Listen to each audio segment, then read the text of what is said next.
வணக்கம் நண்பர்களே. நடக்க கூட முடியலையா? படுக்கையில இருந்து எழும்போது முழங்கால்கள் சடசடவென்று சத்தம் வருகிறதா? மாடிப்படி ஏற முடியாமல் சுவற்றை பிடித்து கொண்டு ஏறீர்களா? பலர் இதை வயசு ஆகுது என்று நினைக்கிறார்கள். ஆனால் உண்மையில உங்க உடம்பு ஒரு பெரிய எச்சரிக்கையை கொடுக்கிறது. இன்னைக்கு நம்ம சொல்ல போகும் இந்த எளிய வீட்டு வைத்தியம் கிராமத்தில் பாட்டிகள் பயன்படுத்திய மருந்து வெற்றிலை மற்றும் வெந்தயம் தாங்க. இந்த 2 பொருட்கள் சேர்த்தா மூட்டுகளில் இருக்கக்கூடிய பிடிப்பு, வீக்கம், வலி, பலவீனம் மெதுவாக குறைய ஆரம்பிக்கும். இந்த வீடியோவை கடைசி வரைக்கும் பாருங்க. ஏனென்றால் இன்று நம்ம சொல்ல போகிற ஒரு சிறிய விஷயம் உங்களுடைய மூட்டுகள் முழங்கால்களை பலப்படுத்துறதுக்கு உதவியாக இருக்கும். ஸோ இந்த வீடியோவை ஸ்கிப் பண்ணாம முழுமையாக பாருங்க. கண்டிப்பாக உங்களுடைய உடல் ஆரோக்கியத்தில் முன்னேற்றம் இருக்கும். முதல்ல இந்த மூட்டு வலி வர்றதுக்கான காரணத்தை நம்ம தெரிஞ்சுட்டு அடுத்து இதை எப்படி சரி பண்ணுறதுங்கிறத பார்க்கலாம்.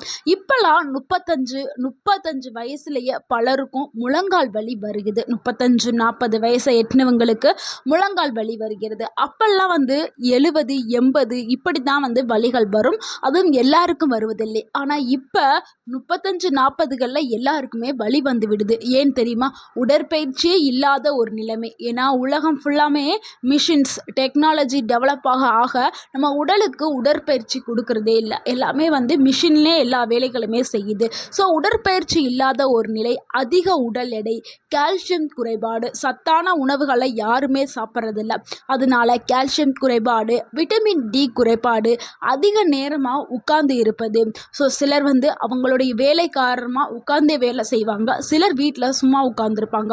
ஸோ அதனாலையும் இந்த மாதிரியான பிரச்சனைகள் வருது. முக்கியமாக சரியான இரத்த ஓட்டம் இல்லாதனால, உடலில் இன்ஃப்ளமேஷன் அதிகரிக்கிறதுனாலையும் இந்த மூட்டு வலி வருகிறது. ஸோ இந்த காரணங்களால தான் மூட்டுகளுக்கு இடையில் இருக்கக்கூடிய அந்த கார்டிலேஜ் மெதுவாக சுருங்க ஆரம்பிக்கிறது. அதனால தான் படி ஏறும்போது வலி ஏற்படுது, காலையில் எந்திரிக்கும் போது பிடிப்பு வருது, நீண்ட நேரம் நடந்தால் எரிச்சல் ஆகுது, முழங்கால்களை சத்தம் வருது, கால்களில் பலவீனமாகுது. ஸோ இதெல்லாம் சேர்ந்து தான் இந்த மாதிரி வருது. ஸோ நம்ம இப்போ வெற்றிலையை தான் நம்ம பயன்படுத்த போகிறோம். ஸோ வெற்றிலைங்கிறது ஒரு சாதாரண இலையே இல்லைங்க. பழங்காலத்தில் அதை நம்ம ஜீரணத்திற்காக பயன்படுத்தும். எந்த ஒரு நல்ல விசேஷமாக இருந்தாலும் அதற்கு முதல்ல வெற்றிலை பாக்கு வைத்து வணங்குவதான் நம்மளுடைய முன்னோர்களுடைய வழக்கம். அது எதற்காகனா, நம்ம உணவு உண்ட பிறகு அதை நம்ம சாப்பிட்றதுக்காக. அப்போ தான் ஜீரணம் மேம்படும் அப்படின்னு. அடுத்து இது இரத்த ஓட்டத்திற்கு வலிமை கொடுக்கக்கூடியது. வலிகளை உடலில் எங்கெங்கே வலி இருக்கோ அந்த வலி எல்லாத்தையுமே குறைக்கும் சக்தி கொண்டது வெற்றிலை. உடல் சூட்டை சமநிலைப்படுத்தும். அதே மாதிரி இன்ஃப்ளமேஷன்ஸ் எல்லாத்தையுமே குறைக்கும். அதாவது உடலில் இருக்கக்கூடிய வலி வீக்கத்தை குறைக்கிறதுக்கு வெற்றிலை பயன்படுது. ஸோ அதனால தான் நம்ம வெற்றிலையை பயன்படுத்துகிறோம். முக்கியமாக வெற்றிலையில் சில முக்கியமான ஊட்டச்சத்துக்கள் நிறையாவே இருக்குது. அதில் என்ன இருக்குன்னா, ஆன்டி ஆக்சிடென்ட்டுகள் நிறையாவே இருக்குது. அதே மாதிரி ஆன்டி இன்ஃப்ளமேட்டரி ப்ராப்பர்ட்டி காம்பவுண்ட்ஸ் இருக்குது. ஸோ இயற்கையான எண்ணெய்கள் இருக்குது. இவை எல்லாமே மூட்டுகளில் இருக்கக்கூடிய அந்த ஸ்டிஃப்னஸை குறைக்கிறதுக்கு உதவி பண்ணுது. குறிப்பாக முழங்கால், இடுப்பு, தோள்பட்டை இதில் இருக்கக்கூடிய அந்த பிளட் சர்க்குலேஷன்ஸ் எல்லாத்தையுமே அதிகப்படுத்தும். ஸோ நிறைய பேருக்கு உடலில் எல்லா பகுதிகளிலுமே ரத்த ஓட்டம் சீராக இருக்காது. ஸோ ரத்த ஓட்டம் எங்கெல்லாம் கம்மியாக போகுதோ அங்கெல்லாம் வலி நிறையாவே ஏற்படும். ஸோ அந்த இலை என்ன பண்ணுதுன்னா, வெற்றிலை ரத்த ஓட்டத்தை சீராக எல்லா இடங்களுக்குமே போக செய்யுது. முக்கியமாக முழங்கால், இடுப்பு, தோல், முதுகு இந்த இடங்களில் ரத்த ஓட்டம் கம்மியாக இருக்கிறதுனால தான் அங்கே வலி ஏற்படுது. ஸோ அதை சரி பண்ணுறதுக்கு இது பயன்படுது. அடுத்து நம்ம பயன்படுத்தக்கூடிய ஒரு பொருள் வெந்தயம் தாங்க. வெந்தயத்தோடைய சக்திகளை நம்ம தெரிஞ்சுக்கலாம். ஸோ வெந்தயத்தை பற்றி பலருக்கும் தெரியாது. ஏன்னா எல்லாரும் என்ன நினைப்பாங்கன்னா, வெந்தயம் நம்ம சமையலுக்கு பயன்படுத்தக்கூடிய ஒரு பொருள் அப்படின்னு நினைப்பாங்க. மிஞ்சி போனால் வெந்தயம் சுகர் நோயாளிகள் சாப்பிட்லாம் அப்படிங்கிறது மட்டும் தான் தெரியும். ஆனால் இதில் இருக்கக்கூடிய ஊட்டச்சத்துக்கள்லாம் யாருக்குமே தெரியாது. இதில் உண்மையிலே மிகப்பெரிய உண்மையான சக்தி இருக்குது. அதாவது மருத்துவ குணம் அதிகமாகவும் இருக்குது. ஸோ வெந்தயத்தில் இருக்கக்கூடிய ஊட்டச்சத்துக்கள் என்னென்னா, அயன் இருக்குது. அதாவது இரும்பு சத்து நிறையாவே வெந்தயத்தில் இருக்குது.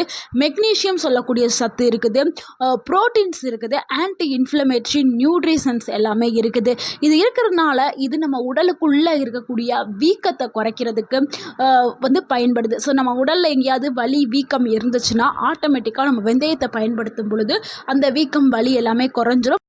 பல ஆய்வுகள் அதாவது மருத்துவ ஆராய்ச்சிகள் என்ன சொல்லுதுன்னா, வெந்தயம் நம்ம உடல்ல இருக்கும் பொழுது, நம்ம உடல்ல வெந்தயத்தை எடுக்க எடுக்க நம்ம உடல்ல இருக்கக்கூடிய அந்த கொரோனிக் இன்ஃப்ளமேஷனை கூட குறைக்கும் தன்மை கொண்டது அப்படின்னு சொல்றாங்க. ஸோ அந்த அளவுக்கு வந்து வெந்தயம் அற்புதமான நன்மைகளை நம்ம உடலுக்கு வந்து கொடுக்குது.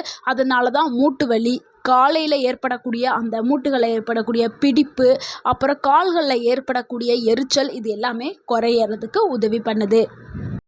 நண்பர்களே, இவ்வளோ நேரமாக வெற்றிலை, வெந்தயம் இதனுடைய நன்மைகளை மட்டுமே பார்த்தோம். இப்போ தான் எப்படி அதை பயன்படுத்த போகிறோம் அப்படிங்கிறத பார்க்க போகிறோம். ஸோ இது ரொம்ப ரொம்ப முக்கியமான பகுதி. இது நல்லா கவனிச்சுக்கிறோங்க. ஸோ இதுக்கு தேவையான இந்த வைத்தியத்துக்கு தேவையான பொருட்கள் என்னென்னா, வெற்றிலை 2 இலைகள் மட்டுமே எடுத்துக்கிட்டால் போதும். வெந்தயம் 1 டேபிள் ஸ்பூன் வெந்தயம் எடுத்துக்கிறேங்க. 1 கப் தண்ணீர் வந்து எடுத்துக்கிறேங்க. செய்கிறது எப்படி அப்படிங்கிறத பார்த்தலாம். வெந்தயத்தை இரவு முழுக்க நீங்கள் ஊற வச்சிடணும். அந்த 1 டேபிள் ஸ்பூன் எடுத்தோம்ல, அந்த 1 டேபிள் ஸ்பூனை நீங்கள் 1 கிளாஸ் தண்ணி ஊற்றி இரவு முழுக்க ஊற வச்சுட்டு காலையில் அந்த தண்ணீருடன் சேர்த்து கொதிக்க வைங்க. ஸோ நம்ம ஊற வச்ச அந்த ஒரு கிளாஸ் தண்ணியையும் நல்லாவே அடுப்பில் போட்டு கொதிக்க வச்சுட்டு அதில் வெற்றிலைகளை வந்து லைட்டாக கிழிச்சு போடுங்க. ஸோ நம்ம 2 வெற்றிலை எடுத்தோம்ல, அந்த 2யுமே நல்லாவே கிழிச்சு போட்டுட்டு 5 நிமிஷம் வந்து கொதிக்க விடுங்க.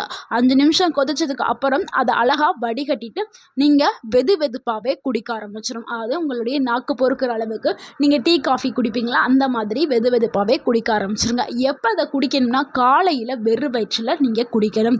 ஸோ அதுக்கு முன்னாடி எதையும் சாப்பிடாதீங்க, இதை குடித்ததுக்கு அப்புறமே எதையுமே சாப்பிடாதீங்க. ஸோ இதை குடித்து ஒரு அரை மணி நேரம் இல்லைனா 1 மணி நேரம் கழிச்சு தான் நீங்கள் அடுத்த உணவுகளை வந்து சாப்பிடணும். அப்போ தான் இந்த மருந்து உடலுக்குள்ளே போய் உங்களுக்கு வேலை செய்யும். இதை எத்தனை நாட்கள் எடுக்கணும் அப்படின்னா, நீங்கள் தொடர்ந்து 21 நாட்கள் நீங்கள் தொடர்ந்து எடுத்தீங்கன்னா உங்களுக்கு அற்புதமான மாற்றங்கள் வந்து கிடைக்கும்.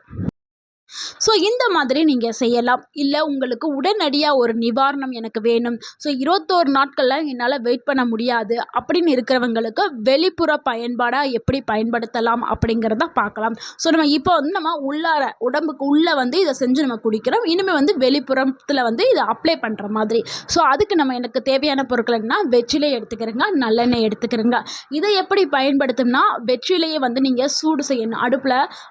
அடுப்பில் சிம்மில் வச்சுட்டு லைட்டாக வெற்றிலையை வந்து சூடு செஞ்சுட்டு அதில் நல்லெண்ணெயை தடவிடுங்க. ஸோ நல்ல எண்ணெயை தடவிட்டு, நல்லெண்ணெய்னா என்னென்னா ஜிஞ்சிலி ஆயில், அதாவது எள்ளி எண்ணெய் இருக்குல்ல, அதுதான் நல்லெண்ணெய். ஸோ அந்த எண்ணெயை தடவிட்டு வலி எந்த இடத்துல இருக்கோ, ஸோ உங்களுக்கு மூட்டுகளில் இருந்துச்சுன்னா மூட்டுகள், தோள்பட்டையில் இருந்துச்சுன்னா தோள்பட்டையில், காலில் இருந்துச்சுன்னா கால், எந்த இடங்களில் வலி இருக்கோ அந்த இடத்துல அதை வச்சு நீங்கள் கட்டிடுங்க. ஸோ 20 நிமிஷமாவது அந்த இடத்துல இருக்கணும். ஏன்னா விழுகாமல் இருக்கணும், அதனால தான் கட்ட சொல்கிறோம். ஸோ அந்த வெற்றிலையே நல்லாவே அதாவது நல்லா அதுக்காக பொசுங்கிடக்கூடாது. லைட்டாக அந்த இலையில் வந்து அந்த வெற்றிலையோட ஸ்மெல்லு வரும். நம்ம சிம்மில் வச்சுட்டு ஹீட் பண்ணும்போதே ஸ்மெல் வரும். அந்த மாதிரி வரும்போது நீங்கள் எடுத்துட்டு உங்களுடைய வலி இருக்கிற இடத்துல முட்டிக்காலில் இருந்துச்சுன்னா முட்டிக்காலில் போட்டுட்டு நீங்கள் அதுக்கு மேலே வந்து சின்னதாக ஏதாவது ஒரு துணியை வச்சு நீங்கள் உங்கள் கால்களை வந்து கட்டிக்கிறீங்க. இலை வந்து விழுகக்கூடாது.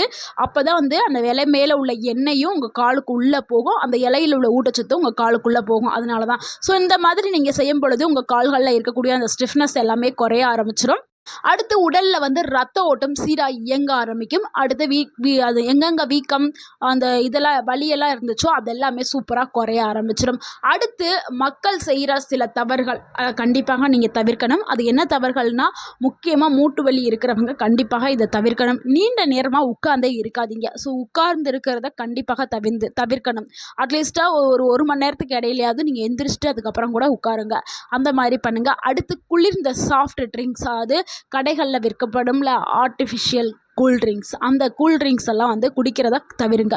எப்போயோ ஒரு டைம் குடிக்கலாம். ஸோ அது அதிகமாக எடுக்காதீங்கன்னு சொல்கிறேன். உடல் எடையை அதிகரிக்காமல் நீங்கள் உங்கள் உடம்பை வந்து கவனிங்க. ஸோ உடல் எடை அதிகரித்தாலும் மூட்டு வலி ஏற்படும். ஸோ உங்களுடைய உடல் எடையை வந்து கட்டுக்கோப்பாக வச்சுக்கிறோங்க, பேலன்ஸாக வச்சுக்கிறோங்க. அதை கொஞ்சம் மெயின்டைன் பண்ணுங்கள். அடுத்து என்னென்னா, இரவு நேரங்களில் வந்து தூங்காமல் இருக்கிறது. ஸோ கண்டிப்பாக நல்லா 7லேருந்து 8 மணி நேரங்கிறது உடலுக்கு வந்து தூக்கங்கிறது ரொம்ப முக்கியம். ஸோ தூக்கத்தை நீங்கள் நல்லா தூங்கணும். அடுத்து உங்கள் உடலுக்கு தேவையான தண்ணீருங்க, அது வந்து ஒரு நாளைக்கு 2.5லேருந்து 3 லிட்டர் கண்டிப்பாக தேவை. ஸோ இது எல்லாத்தையும் நீங்கள் ஃபாலோ பண்ணுங்கள். இந்த தவறுகளை வந்து செய்யாதீங்க.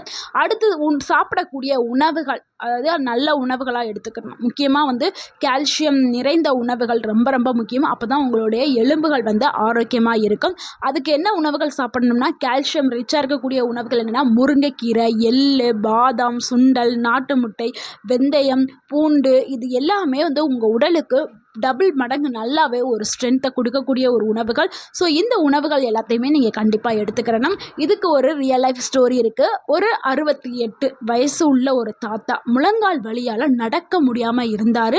மாடிப்படியில் ஏறவே முடியலை. அவர் தினமும் வெந்தய தண்ணீரையும் வெற்றிலை வைத்தியத்தையும் தொடர்ந்து செஞ்சுட்டே இருந்தார். அது கூடவே சிறிய நடைப்பயிற்சியும் செய்தார்.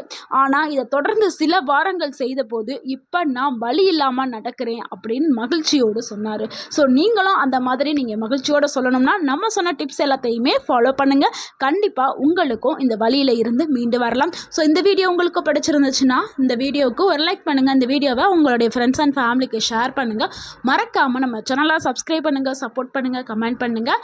தேங்க்யூ ஃபார் வாட்சிங்.